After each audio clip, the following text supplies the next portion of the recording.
네, 안녕하세요. 끝판대장입니다. 오늘 구독과 좋아요, 알림 설정, 그리고 댓글까지 부탁드리겠습니다. 지금 보시면 6월 달에 미국의 소비자 물가가 원래 저는 한 8.8 정도로 예상치 정도 부합하거나 아니면 약간 하회하는 정도로 나올 거라 봤거든요. 왜냐면 이제 원자재나 아니면 곡물 가격이 6월쯤에 이미 피크가 되고 떨어지고 있는 상황이었어서 7월은 좀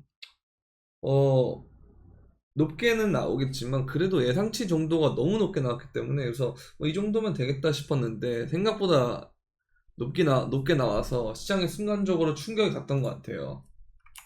여기 보시면 이렇게 충격이 갔는데 근데 그러고 보고 생각보다 빠르게 말아 올리고 그 다음에 이제 바이낸스 선물 차트로는 이 추세를 지켜주면서 요 안에 안착하려는 움직임을 보여주고 있기 때문에 추가적으로 여기서 안착을 하고 한다면 이렇게 상승할 수 있는 가능성을 열어둘 수 있거든요. 그래서 2만 한 500 정도까지도 반등을 기대해 볼 수 있는데 여기에서 간 다음에 뭐 2만 500에서 한 2만 800 정도 이 구간에서 위로 올라가느냐 떨어지느냐에 따라서 변곡이 이제 어떻게 결정될지 나오는 건데 그렇게 되면은 지금은 일단 여기서는 뭐 선물하시는 분들은 숏을 치기는 좀 애매한 자리가 됐고 롱을 치기가 좀 그렇고 차라리 올라왔을 때 숏을 치거나 아니면 여기서 다시 이탈했을 때 숏을 치는 그런 과정이 좀 필요하겠죠.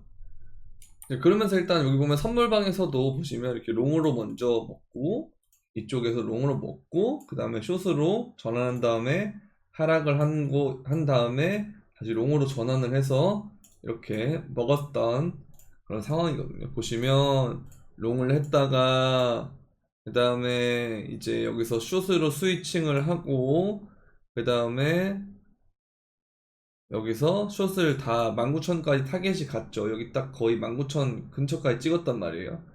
19,000, 한 18,900 정도까지 찍었는데 19,000을 그냥 달성을 한 다음에 그 다음에 롱으로 바꿨어요. 그래서 19,050부터 롱을 쳐라 이렇게 해가지고 타겟을 지금 2차 타겟까지 갔거든요. 그래서 이러한 상황인데 여기서 이제 추가적으로 어쨌든 저는 홀딩을 하는 상태에서 이렇게 이 위에까지 저는 보려고 하고 있습니다. 그래서 여기서 이 부근 정도부터 뭐 2500에서 2800 정도 부근부터 숏을 한번 쳐볼까 하는 생각하고 있는데 여기서 만약에 또 올라가면 그러면 하락의 가능성이 조금 더 낮아지는 상황이 될 것이고 여기서 재차 하락을 한다면 전저점 갱신할 수 있는 가능성을 올릴 수가 있겠죠. 그래서 이런 부분들이 있으니까 여러분들 아직까지는 현금 비중 유지하면서 그렇게 가시면 좋을 것 같습니다. 자, 이 상황에서도 갈색 고래가 아니고 3번 고래죠. 3번 고래는 어제 이제 521개의 비트코인을 또 추가를 했다라는 거죠. 그러면서 또 최대의 손실을 보고 있는 상황인데 그런 와중에서도 계속 비트코인의 개수는 쭉 우상향 시키고 있다라는 거. 그렇게 보시면 될 것 같고요. 얘는 이제 2018년과 2019년 그리고 2020년 하락장에서도 계속해서 개수를 늘렸던 그런 고래란 말이죠. 그래서 이 성향을 지금도 그대로 하고 있는 것으로 봤을 때 얘는 비트코인의 개수를 늘리는 것이 목적이다 라고 보시면 될 것 같아요. 자, 미국이 그래서 소비자 물가가 9.1%가 돼서 예상치를 상회하면서 연준이 7월에 기준금리의 100bp 인상의 확률이 30.9%다 이렇게 올라갔다라는 거죠. 그렇게 되면 이게 막 예상치가 그러면 엄청 올라갈 거예요.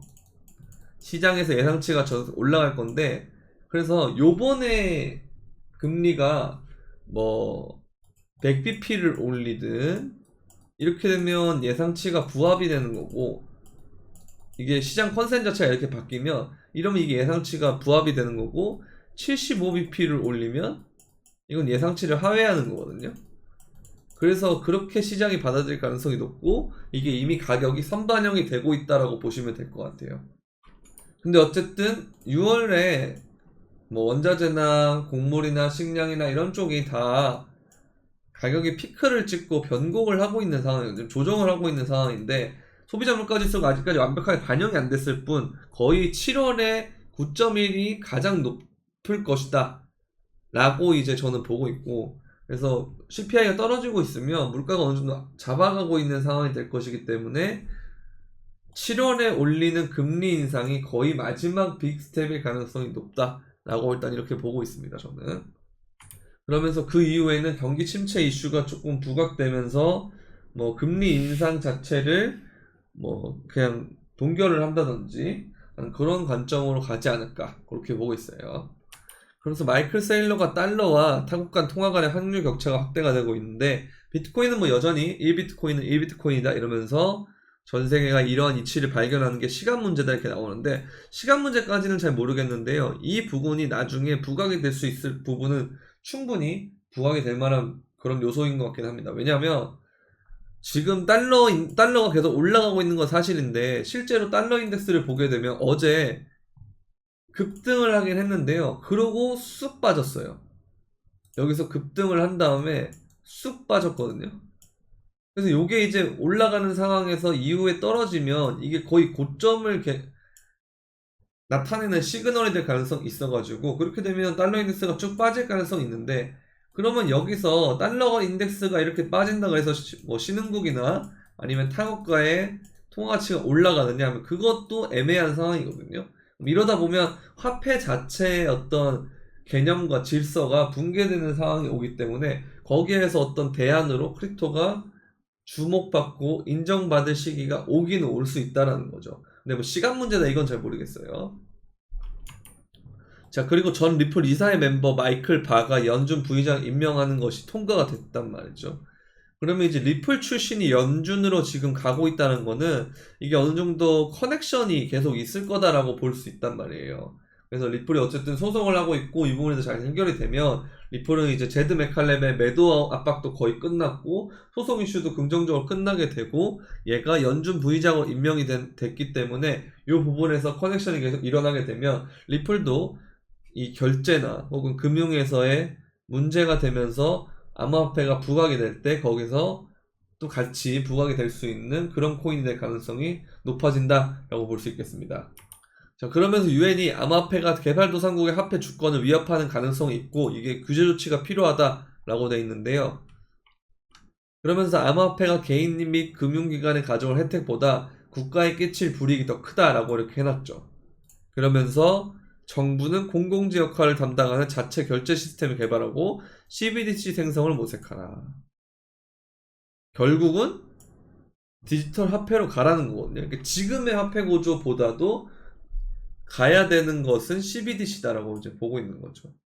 결국은 이제 주권을 위협하고 규제를 해야 된다고 하면서 없앤다라는 게 아니고 이걸 CBDC로 바꾸라라는 소리는 결국 CBDC도 블록체인과 암호화폐의 개념을 그대로 착안해서 쓰는 거기 때문에 이런 부분에 대해서 이 시장을 죽인다라는 것보다는 오히려 이 부분 때문에 제도권으로 가면서 성장할 수 있는 그런 백그라운드가 갖춰진다라고 볼 수도 있는 거예요. 그래서 이런 부분을 좀 보면 뭐 당장 눈에 보이진 않더라도 지금 계속 이렇게 세상이 변하고 있다라고 그렇게 보시면 되겠습니다.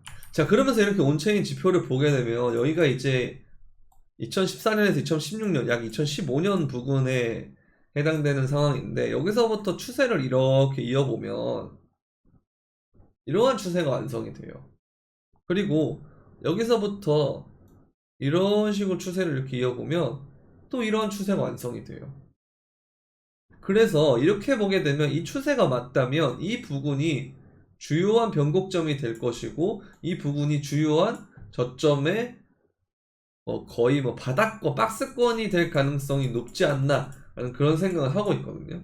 그럼에도 불구하고 저점 갱신의 가능성이 있으니까 여기에 대해서 현금 비중을 그대로 갖고 있으라는 건 변함이 없지만 어쨌든 이 부분이 주요한 지점이 될 가능성이 높아지고 있다라고 보시면 될 것 같고요. 추가적으로 이를 뒷받침하는 게 이제 PI 사이클인데요. 여기서 뭐 바텀이 있던 시절, 이게 이제 데드 크로스가 나는 시점인데 여기가 지금 데드 크로스가 난 시점에서 이 부분이 PI 사이클에서 바텀일 가능성이 높다.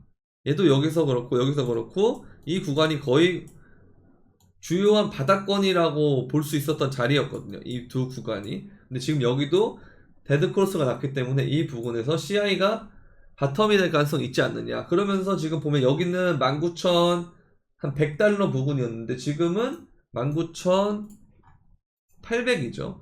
생각보다 버티고 있는 모습을 보면서 이 부분이 좀 좋은 구간이 될 수 있지 않을까라는 모습을 생각하고 있긴 합니다. 그래서 어쨌든 뭐 기나긴 하락장이 이렇게 오지만 여러분들이 계속 이렇게 시장에서 남아있고 버티는 그런 인내의 열매는 달 것이다. 이렇게 보고 있어요.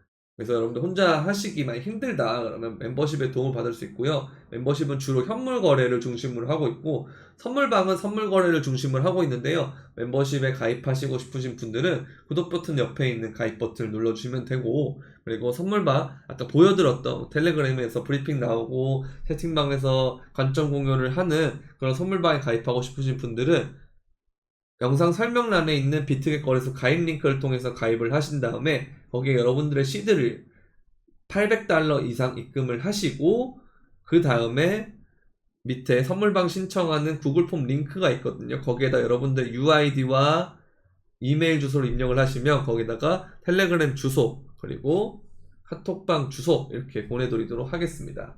자, 그러면서 이제 또 뭐 공개 브리핑방에는 이제 무료인데요. 여기를 또 계속 제가 브리핑을 해드리고 있으니까요. 이것도 영상 설명란에 있는 텔레그램 브리핑방 주소를 들어가시면 나오니까 여기 많이 참고해 주시면 감사하겠습니다. 네, 도움이 되셨다면 구독과 좋아요, 알림 설정 그리고 댓글까지 부탁드리면서 그럼 안녕.